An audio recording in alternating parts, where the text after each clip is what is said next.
Okay, cool. Hi. I am going to clean out this PlayStation 2. I say clean out, what I'm really aiming to do is to clean the laser. I was testing it, and it works. It's fine. It just takes forever to load. And I've tried multiple games, and I've even tried games that did not have scratches on them. And what I noticed is that they still took a while to load, and some of them would freeze. And what that indicates to me is that it's a problem with the console. Now, I do have a PlayStation 2 Slim, but I'm missing the power adapter for it at the moment, so I'm unable to test on a different device to really check if it is the games or the console. But I'm fairly certain it has nothing to do with the games. What I'm doing right now is I'm unscrewing the cover of the console. And to do that, I need to take these little feet off, and I just did that. I just watched a little video on this. I kind of get the gist of it. The idea is that you open up the console and then you clean out, not clean, you use a Q-tip to clean off the laser. Now the interesting thing about the PlayStation 2, at least the interesting thing to me, is that it's one of the first true multimedia devices. Oh, look at this screw. That is huge. Oh, wow. Okay, those are staying on this side. I've never seen a screw that big in an electronic device before. This thing is pretty tall, so I guess that makes sense. Definitely don't want to mix these screws up. Oh, anyways, it's one of the first, as far as I know, multimedia consoles that really does it well. I remember when I was a kid, there was this push by Microsoft to make their operating system and their game consoles these big, like, multimedia devices. Like, they gotta play movies and music and stuff like that. But I feel like they were just following Sony's example, because this thing, the PlayStation, actually not even this thing, the PlayStation 1 could play games and it was a CD player. I don't know if it could do DVDs, but I know for sure it can do CDs because I've tried it with mine. And that's pretty interesting because, you know, you have a CD reader, why wouldn't you allow it to read CDs? So that's pretty interesting. They were kind of the first ones to do that. So there are these 4 main screws. I noticed these panels here. They don't come off easily, so yeah, I'm just gonna stop messing with those. The main screws are off. I have absolutely no idea how this comes apart. I don't know. Actually, since I'm here, I'll just look at these different ports. So we have the AV output, which is what I'm using to send the information to a television to test this out. Digital audio out. I have never used this port in anything. What it does is it's a fiber optic port. You put in a little plug here, and it's got a special type of glass wire inside of it. It's not glass like the type that breaks really easily. It's thin and flexible. You can put it into here, and this will send pulses of light that tells your speakers what to do, or rather not how to do things. The speakers know how to do things. It sends the information for the speakers to play a sound. This is AC input. So the PlayStation 2, I don't know what you'd call this version, but people call it the fat version. I don't know what the real name is. But the PlayStation 2 fat, whatever, it has a transformer inside of it. So you just plug this directly into the wall, basically. The PlayStation 2 Slim, on the other hand, has an external transformer, so you need a special power cord for that, which is why I can't use the Slim right now. I'm missing that cord. I can't remember the current output for it, but it needs 8.5 volts in, which is very strange. It's a very weird number. And there's a power switch. Not a lot of games have power switches like this. I like this. Oh, and there's a fan in the back too. And this is, I never used this, but this is an expansion bay. Honestly, this looks a lot like it would take a hard drive in it. That doesn't look like a SATA input though, so I'm not sure. I might have to do some research. But it's interesting to know that a bulk of the volume of this device is completely empty. It's ready to be upgraded. Another thing that you'll notice is this sticker here. Let me rotate it. And yes, I do have the screws out. I'm moving this old thing around. Warranty seal. Warranty void if the seal on the PlayStation 2 console is removed. Yeah, mine's not removed. And part of me is like, do I want to void the warranty? Because, you know, maybe I can still call Sony and be like, hey, my thing's broken. And they'll hang up on me because this thing is like 20 years old or something. I guess I got to break the seal. We can see that that might be the only thing holding it down, actually, now that I think about it. Okay, that's attached there. I might have to actually pause this and take a look at what the video did, so I'm gonna do that real quick. Hi again. Okay, so I looked into it. Yeah, you do have to remove these little panels. You have to use a screwdriver. It's a pain. There we go. I just love the sound of snapping plastic. It's totally not making me worried that, oh man, yeah, this one's broken. Well, I could fix that with some glue. You gotta be a little bit more careful. This little edge thing just broke. It doesn't look broken there, but it's wobbly, trust me. So I'm gonna be a little bit more careful with how I do this. Luckily, these are just little feet protectors.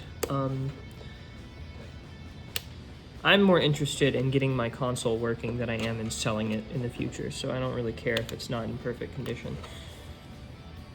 That one's better. Okay, this one I'm gonna put in the corner so I remember that it's the broken one.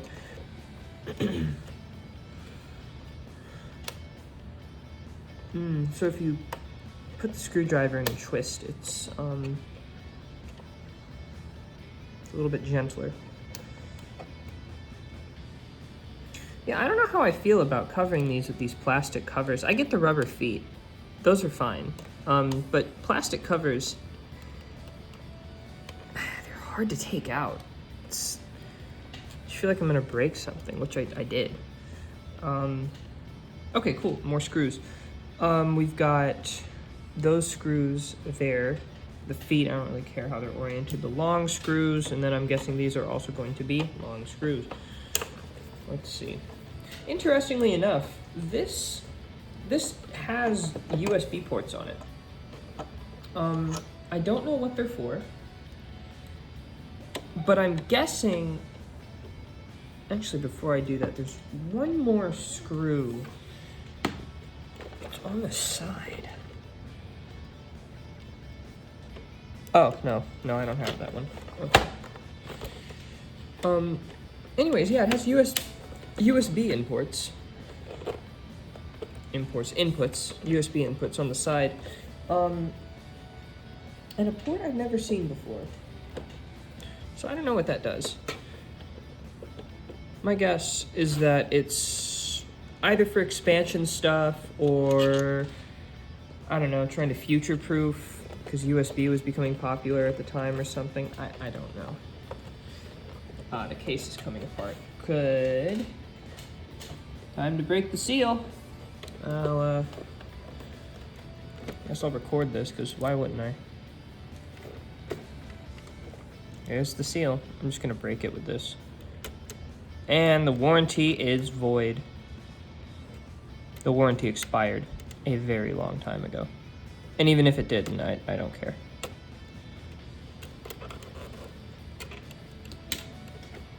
So again, the reason why I'm doing this is because my my disc reader in this is not working very well. Games are freezing, games aren't loading, and when they do load, they take forever. That is an indicator that the laser is messed up. Apparently, I'm basing this on some light Googling.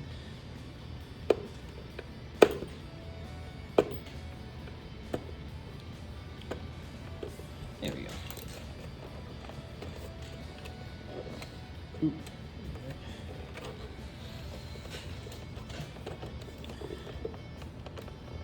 Let's see, we got some stickage right there. Do I have all the screws out? Oh, I don't. I don't have all the screws out. They're still in here. What am I doing? I totally forgot to take these out.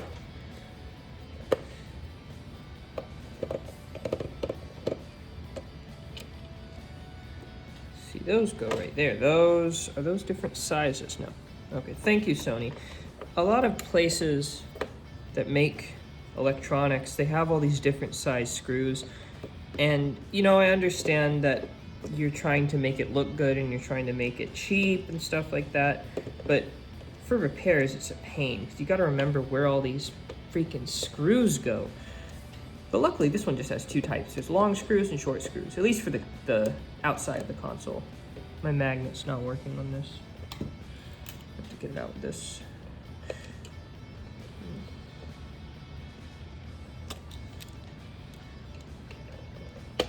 I'm just gonna leave it in. It'll come out when I take the base off.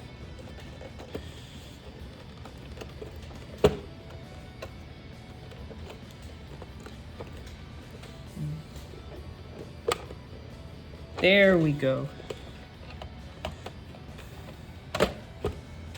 Oh, I'm so scared to take this off. I've never opened up a PlayStation before. This is very new to me. I'm more used to cartridge-based consoles because they are not as delicate. The really annoying thing about CD and disc-based stuff is the optics inside of it. You have to have everything aligned correctly around the laser in order for it to work, and I'm guessing I'm probably gonna mess something up, but I'm okay with that.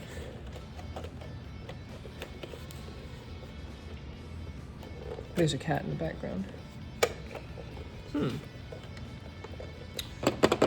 Now I could try to, maybe I could try to do it like this. Maybe this is easier. Oh, this is way easier. I feel like there's a ribbon cable. I'm gonna have to take off the flashlight real quick. Actually I can get a different flashlight.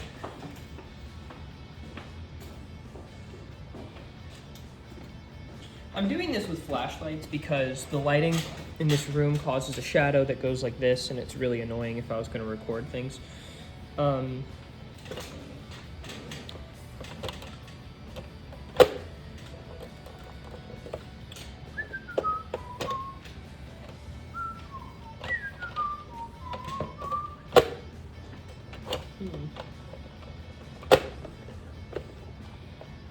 Oh, that screw is still in there. That's what's causing my issues. I thought it would come out. I guess it won't.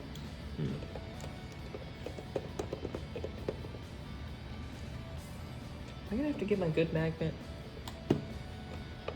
Might have to. I don't know why this screw is being so annoying.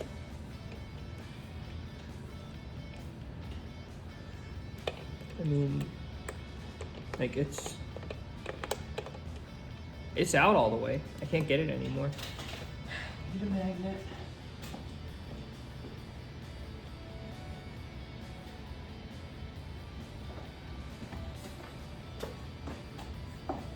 Very appropriate magnet. This isn't gonna work. It's a little crap fridge magnet. I'm just doing this in vain. I have a much better magnet. Yeah, that was a waste of my time.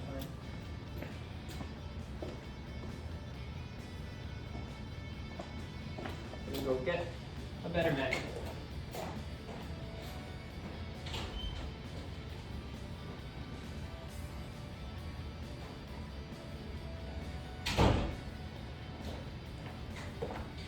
Now, when I was in my undergrad, I was doing some research, and I had to occasionally deal with optical stuff. And wow, okay, there we go. Thank you, screw. Optics are awful to work with. I don't hate them. I just think they're very, very delicate. Much more delicate than, ooh, I did not like that noise. Much more delicate than electronics. There's a ribbon cable there. I want to be careful with that. I don't know if this goes like that. Does it just open? Or does the whole case come off? This might be another, I have to go look it up thing. Oh, nope, case is coming off, case is coming off. Okay, good. So there's this ribbon cable over here. Ribbon cables terrify me. They're very delicate. I read that you have to unplug the ribbon cable to do this. I guess I might have to do that. Man, I hate ribbon cables. They are so scary. Because you can't solder this. Oh, hey, there's a battery in here. I'd like to make another note. There is a, oh, what is that? Oh, it's, okay, good. There's a CR2032. It's a watch battery, or a flat cell battery, whatever you want to call it. I wonder what that's for. Does it need to be replaced? I might need to look into that. Okay, let me see here. I just have some objects on this table I'm gonna prop up the back panel with. And there's some screws here. The screwdriver might be too big. I might have to, yeah, I'm gonna have to get another one. Can I use the flathead? Nah, I don't feel comfortable using the flathead. Let me go get those.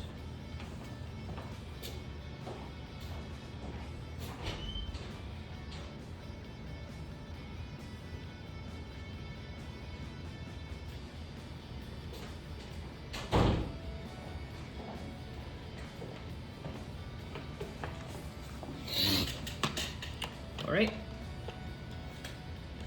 Phillips head time. I have a cheapo screwdriver set. That's what I've been using to get the small screws out. This is too big, actually. Wow. What about this one? I might have to get a different screwdriver set because these ones are so cheap that they get bent very easily.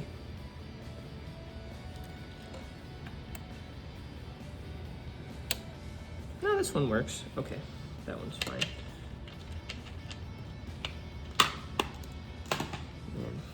Okay. I am so excited to see this. This is very, very interesting to me. I'll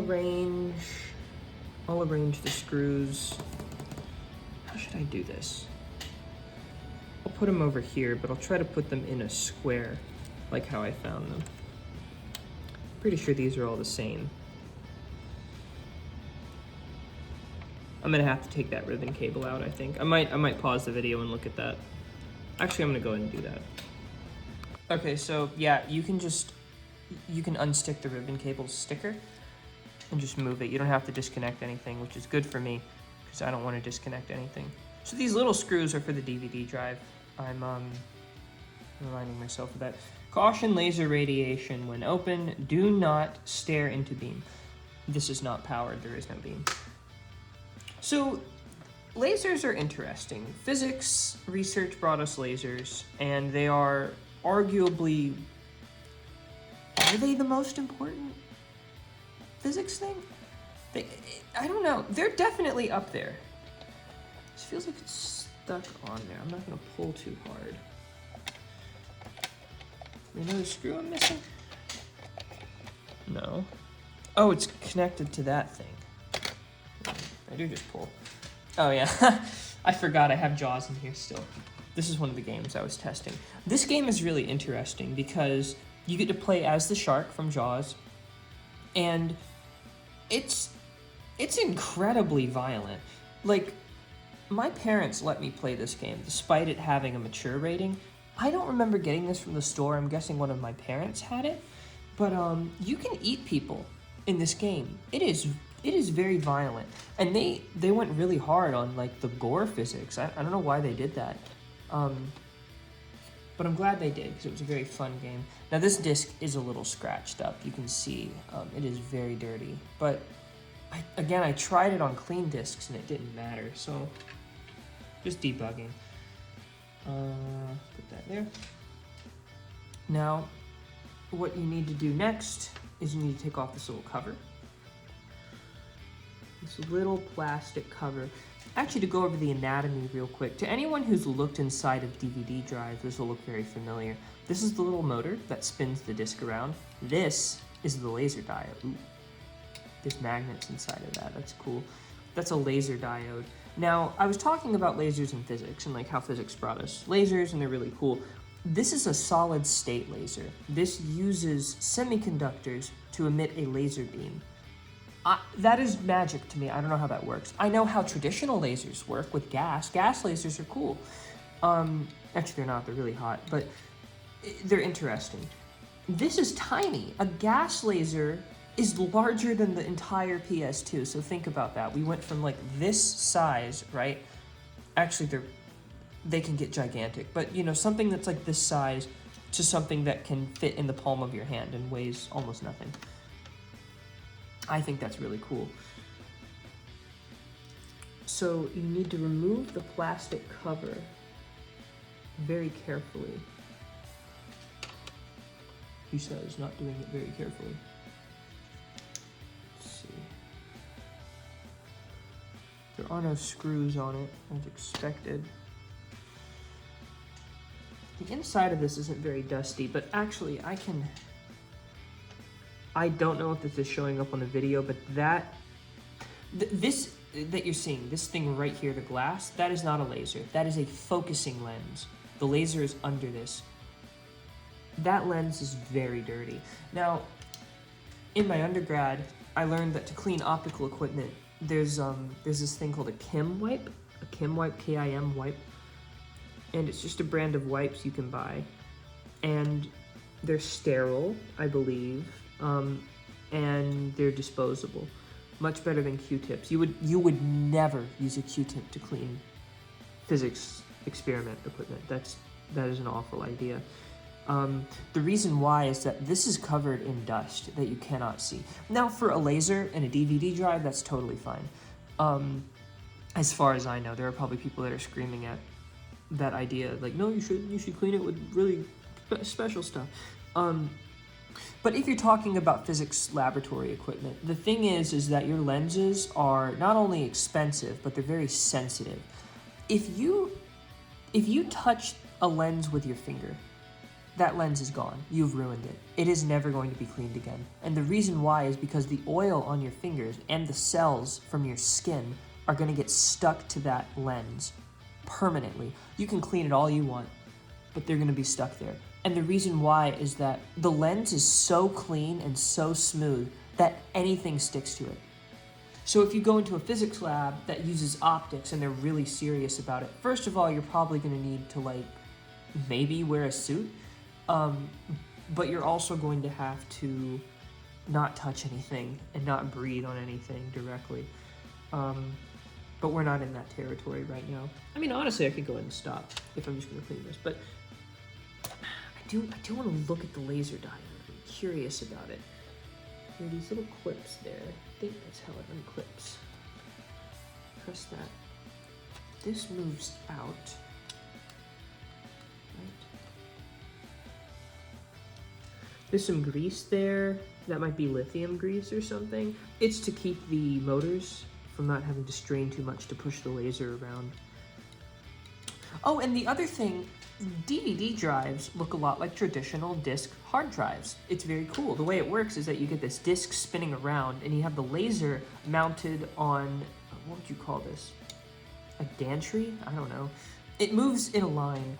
And if the disc is rotating and the laser is moving in a line, then you can encode data on the laser or read data from the laser using polar coordinates. So you've got like your theta and you've got your R there, if you're familiar with polar coordinates. This is pretty interesting, and you can actually look at this. I'm gonna put the disc back on, and just imagine this spins, right? And then that gantry moves back and forth. You can access any part of the disc that you want using that technique. You don't have to make some super complicated setup.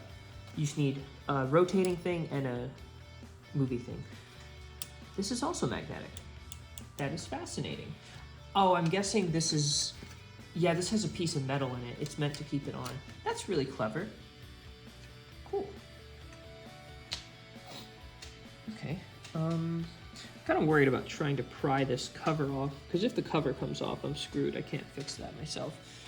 I don't even think a 3D printed one would be adequate here, because again, these things have to be aligned pretty carefully. Now, from what I could tell in the video, I wish I could show this. It'd be really cool. The focusing lens kind of floats, I think, using electromagnets. I could be wrong, though. Yeah, I'm not doing that. It's terrifying. It floats using electromagnets, and what that allows you to do is to just adjust the focusing dynamically, I'm guessing. Though I don't know too much about how it actually works.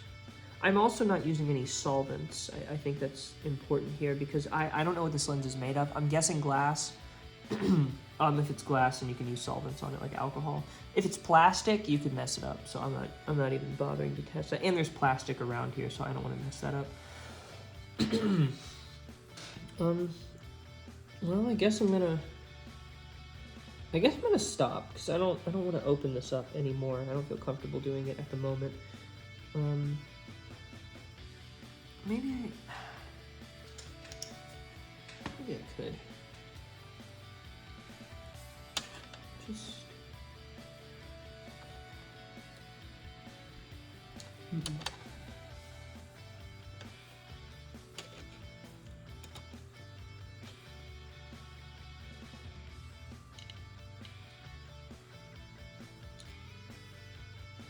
No idea. Okay, I'm just gonna assume.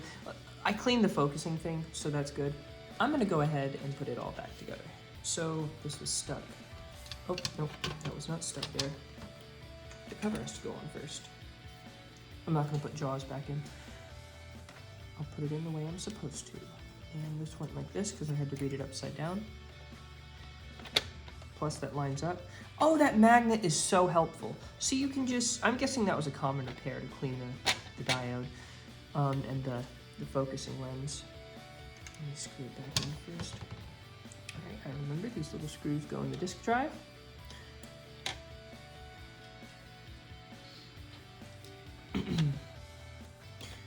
So when I was a kid, there's a camp I used to go to called Camp Invention. And Camp Invention was this little place you'd go during the summer and you would take stuff apart and you would put stuff back together. It was really interesting. And this was back in the early 2000s.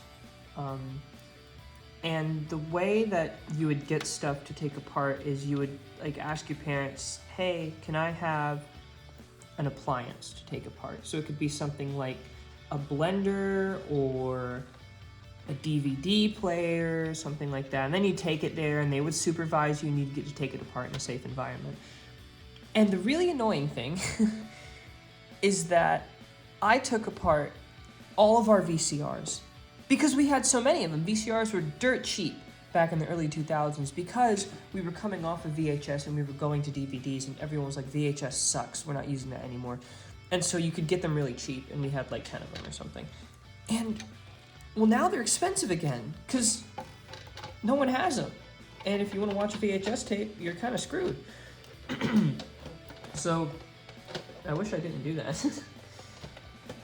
Oh, this is such a pain.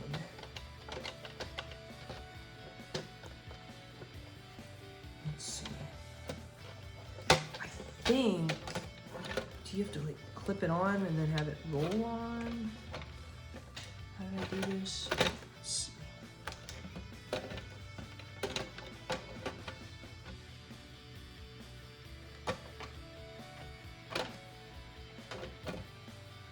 I don't know.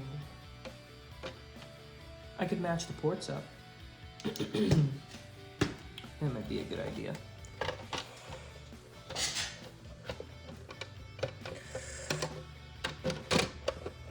Yep. Okay. You have to slide it on the back. Well, that's the front of the console. You have to slide the front on first and then kind of swivel it back down. And then that works. Okay. Hopefully this does something. I mean, if not, I at least got to look inside of it. And yippee, I broke one of the little plastic feet. That's great. I love breaking things. I also love being extremely sarcastic. Put the screws in. So one thing that I have been told to do multiple times is that when you're screwing things in, you don't screw them in on one side first. You screw them in kind of in a circular pattern. I'll try and show what I'm talking about. But the reason is that you want to evenly distribute pressure across whatever you're screwing. And if you don't do that, what can happen is you can break stuff, especially in electronics, but even in stuff that's like less delicate, like if you're making a piece of furniture, for example, you would want to do that. Because you might crack the wood if you don't, or you might do it at an angle. It'll introduce an angle that you don't want, which is very annoying. Oh, I should have got my ratcheting screwdriver. That would have helped this a lot. Okay. Yeah, there's so many things that you learn when it comes to taking stuff apart and putting them back together that seem obvious in retrospect, but unless you have the experience with it, you don't really do it. Another example is these magnetic screwdrivers. Sometimes you don't want magnetic screwdrivers. Sometimes they're very dangerous for what you're doing. Like if you're doing anything with like a hard drive, you wouldn't want to use magnetic tools. That would be a bad idea. I'm gonna check on that screw in a second. That one's being weird. That one's also being weird. What about you?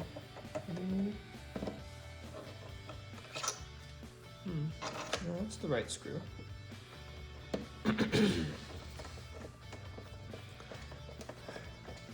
I keep coughing because I have allergies, and earlier the door was open and it let in some pollen, I think.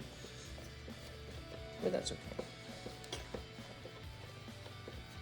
I never understood companies that make these types of devices hiding their screws. What's the point? Quit doing that. It's annoying. Like, if you're just gonna hide it under a piece of plastic or a little rubber foot, maybe don't. Maybe just have it showing, like, yeah, we know things have screws in them. You don't need to hide them. It's so annoying. I might be cross-threading this. I need to be very careful. These ones are being very annoying, and I don't quite know why. Let me double-check something. I might have swapped the position of these screws.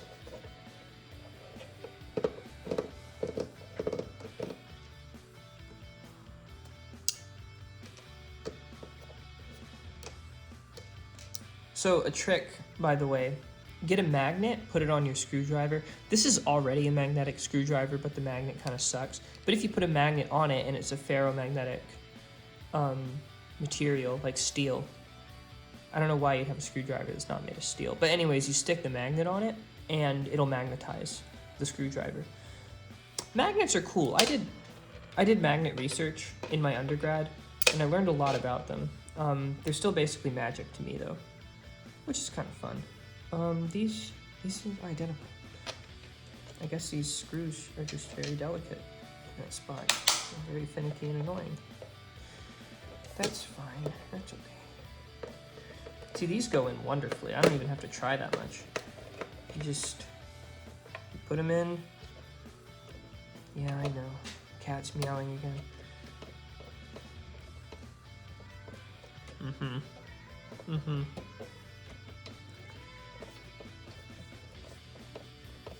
She might be wondering why the lights are off right now.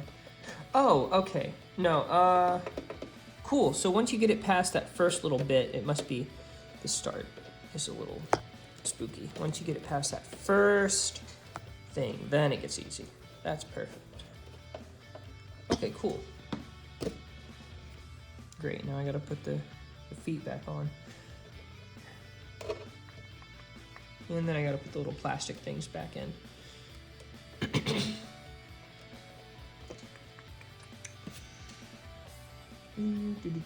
I'd like to do this for a job. I think that'd be fun. Just getting old electronics and fixing them. I definitely need to be trained a lot more. I know a little bit about electronics, but there's a huge amount I don't know. How am I gonna deal with this? I might leave it out and glue it. I have some super glue. I can just glue that back on possibly. But the really sucky thing with gluing things is that if they're meant to flex, it's just gonna break again. But maybe it'll be worth it. I don't know. I'm gonna put this in my room. That's just gonna be open. It's a screw hole, it's fine. But, okay. There, PlayStation 2, I cleaned the little lens. Hopefully it works now.